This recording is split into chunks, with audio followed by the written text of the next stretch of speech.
Ya, saudara sekalian, masih dalam suasana Idul Adha ya. Mari kita bertakbir ya. Allahu Akbar, Allahu Akbar, Allahu Akbar. La ilaha illallah, Allahu Akbar. Allahu Akbar walillahil hamd.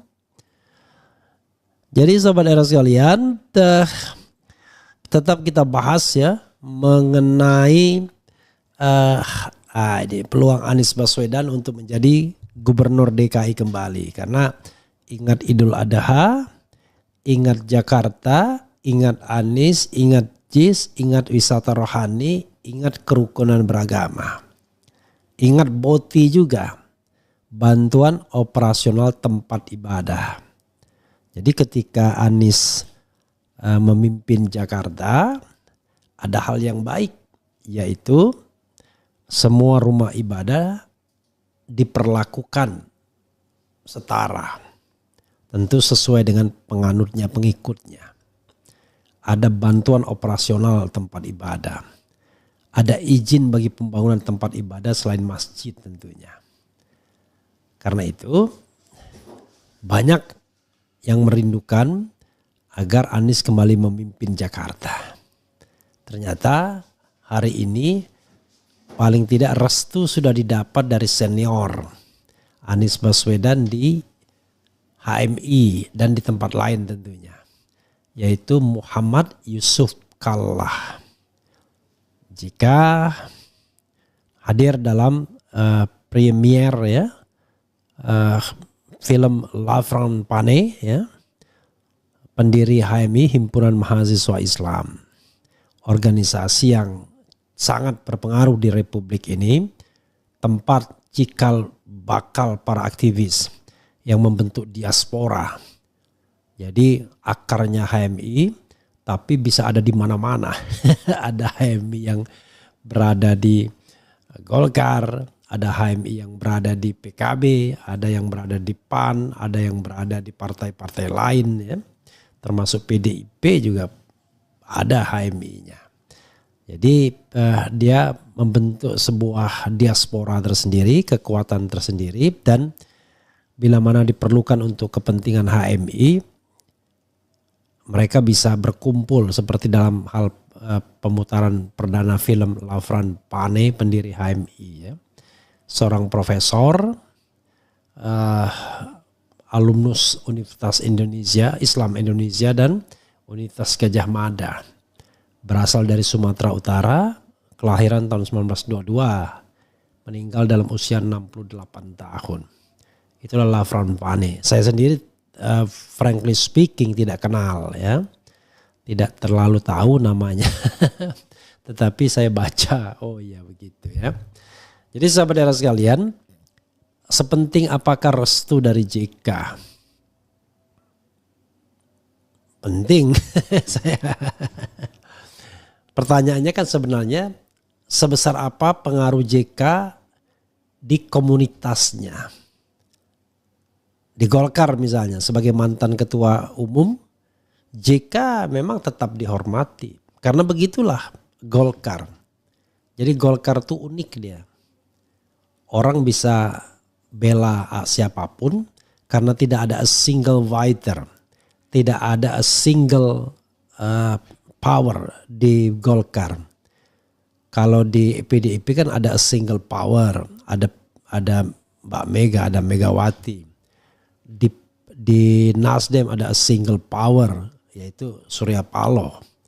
Di manapun ada, tapi di Golkar tidak ada a single power. Karena itu di Golkar itu aspirasi bisa macam-macam.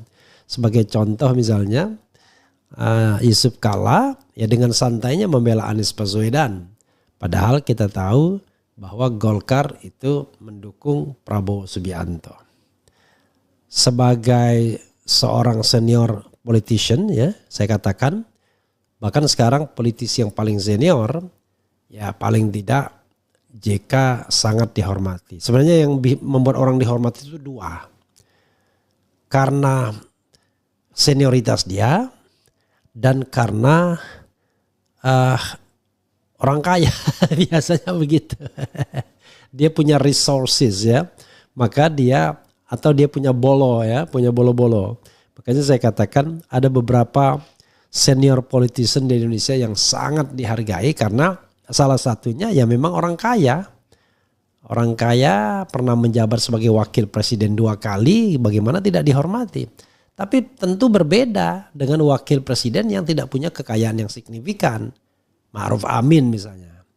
Tentu posisi politiknya berbeda dibandingkan dengan JK ya. Kemudian siapa lagi wakil presiden di era SBY, Budiono misalnya, beda posisi politiknya. Jadi kalau sekarang kita ketahui orang-orang yang dianggap moncer, dianggap senior dalam politik itu ya 5 orang ini. 1 JK kelahiran tahun 42 kalau tidak salah ya. Kemudian yang kedua Megawati kelahiran 47, ketiga SBY kelahiran 49, kemudian Surya Paloh dan Prabowo kelahiran masing-masing 51. Jadi inilah 5 orang senior politician yang saat ini menurut saya paling berpengaruh. Amin Rais bagaimana? Amin Rais senior saja, tetapi pengaruhnya sudah tidak besar lagi. Karena dia juga belum banyak bolonya. Partainya masih partai kecil, partai umat. Ya. Kemudian bukan juga seorang yang kaya raya. Yang saya sebutkan ini kan orang-orang yang memang punya resources yang luar biasa atau dia mantan presiden atau mantan wakil presiden. Kita masukkan SBY tidak mungkin tidak karena dia mantan presiden 2 periode. Kita masukkan Megawati, mantan presiden, mantan wakil presiden dan masih ketua umum partai pemenang pemilu 3 kali berturut-turut. Nggak mungkin tidak berpengaruh.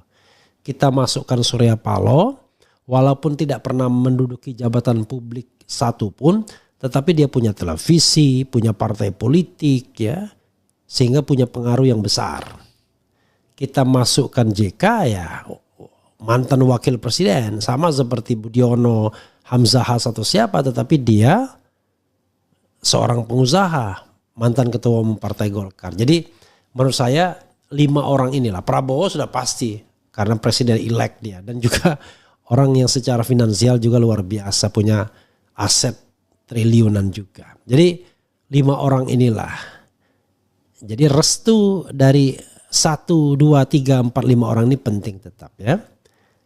Dan di antara the gang of 5 ini, walaupun mereka tidak membentuk satu geng ya, the gang of 5 ini ya memang JK yang paling senior dan dialah yang paling dekat dengan Anies Baswedan. At any time sepertinya Anies bisa berkomunikasi dengan JK, tetapi belum tentu dengan 4 lainnya. Belum tentu bisa berkomunikasi secara baik, terus terang, dari hati ke hati dengan Surya Paloh, kecuali atas kepentingan ya. Dengan Prabowo juga tidak pastinya. Dengan Megawati juga belum. Ya, jadi dengan SBY juga formal ya paling dengan JK. Jadi restu JK lumayan lah, makin menguatkan bahwa ini Anies sudah ada dukungan dari luar dan ada keputusan dari dalam. Akhirnya dari dirinya sendiri. Jadi kalau kemarin dia masih mengayun-ayun ya.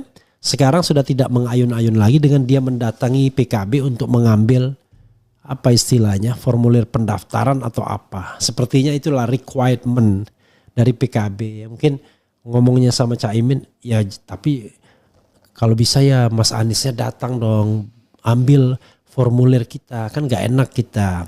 Mungkin ya, saya membayangkan agar seolah-olah nanti PKB tidak memberikan karpet merah begitu saja. Kalau nanti Prabowo ditegur oleh Caimin ditegur oleh Prabowo, kok kamu masih dukung Anies? Ya ini kan aspirasi bawah. Yang dukung kan DPW bukan saya. Itu bayangan saya kalau seandainya dua orang ini sudah menjalin kontak dan sepakat untuk duduk bersanding dalam pemerintahan. Nah, dengan Surya Paloh juga begitu, tapi cara ngomongnya mungkin agak berbeda ya. Kalau ngomong dengan Surya Paloh karena sama-sama senioran, sama-sama senior, bisa dikatakan ya mungkin ngomongnya rodok ya take and give. Kalau sama Caimin mungkin rodok neken-neken sedikit karena Caimin jauh lebih muda. Dan partainya juga tidak lebih besar kan.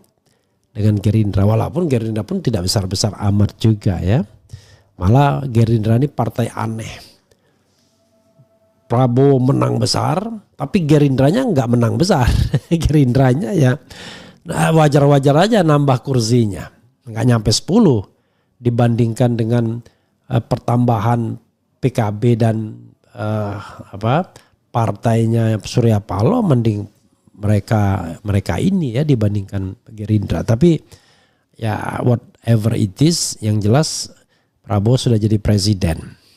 Sahabat sekalian, saya hanya berharap ya bahwa pemilu ke depan adalah pemilu yang genuine, pemilu yang benar-benar pemilu. Jangan diulangi lagi Mr. Prabowo ya untuk menggunakan politik gentong babi segentong-gentongnya sebabi-babinya. Jangan lipatkan lagi Mr. Jokowi ya untuk mengobok-obok untuk cawe-cawe dalam berpemilu. Ya